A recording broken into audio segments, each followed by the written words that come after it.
Miss Sheryl Vanco, who is from my district. She's a dairy farmer from Bear Lake, Pennsylvania.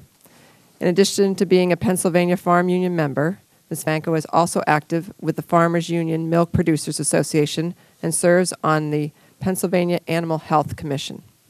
She is here to testify on behalf of the National Farmers Union. The National Farmers Union represents 250,000 farm and ranch families. Welcome, Ms. Vanco. Thank you, Madam Chairman Dahlkemper, Ranking Member Westmoreland, and members of the subcommittee. Oh, I didn't push the button. Thank you, Madam Chairman Dahlkemper, Ranking Member Westmoreland, members of the subcommittee. We thank you for the opportunity to testify today.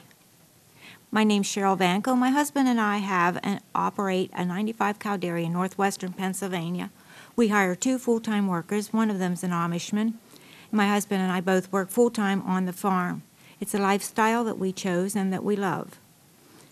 As a member of the Animal Health Commission, I help to oversee all of the animal health rules and regulations in the state of Pennsylvania, and we have 3 animal health diagnostic labs that we oversee.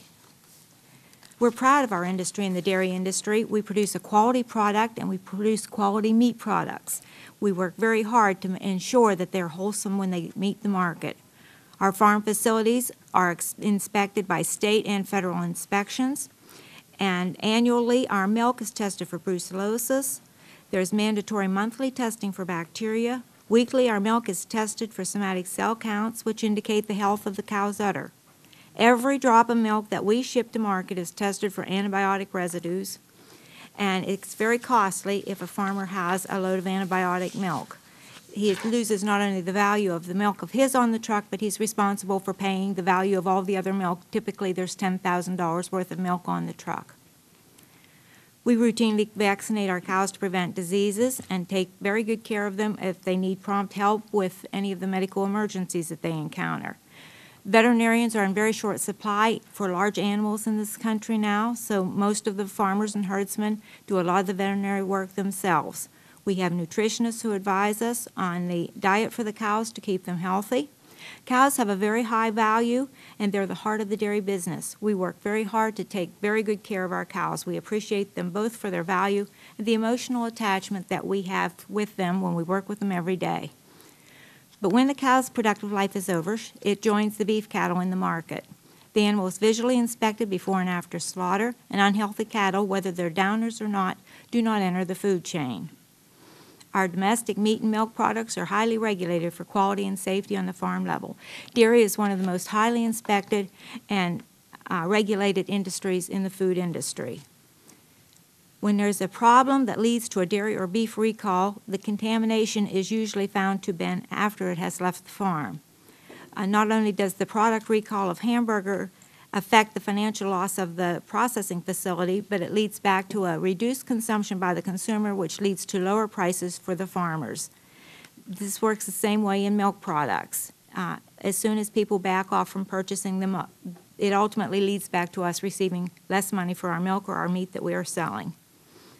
My own milk co-op processes their milk in a cheese plant in Ohio. We sell it to the Ohio plant.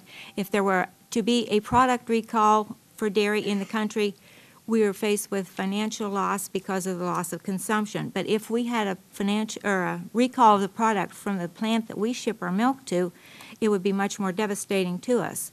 If it was a large enough recall to require the shutdown of the plant or to lead to bankruptcy of the plant, then we would be looking for another market out on the milk marketing general market. And we, at this time, have way too much milk on that market, so we would have very, very little financial ability to sell. It would lead to devastation to the farms that have the supply on the milk.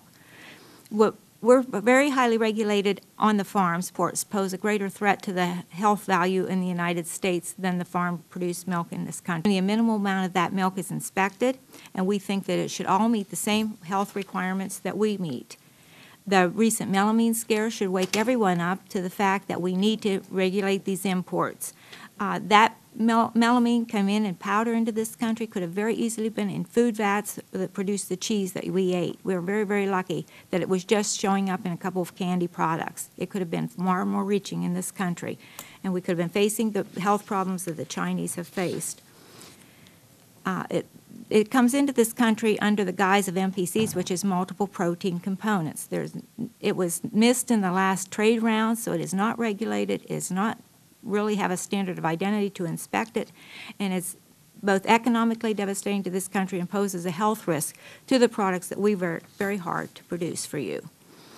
The impact of food recalls would have an especially negative impact on family farmers and ranchers. Recent contamination events have demonstrated in animal and non-animal foods that the current U.S. laws and their enforcement are not sufficient. We need more inspectors for the import to highly regulate and keep on top of these. We think we have in the dairy industry enough regulations in process, but we need more enforcement. Thank you.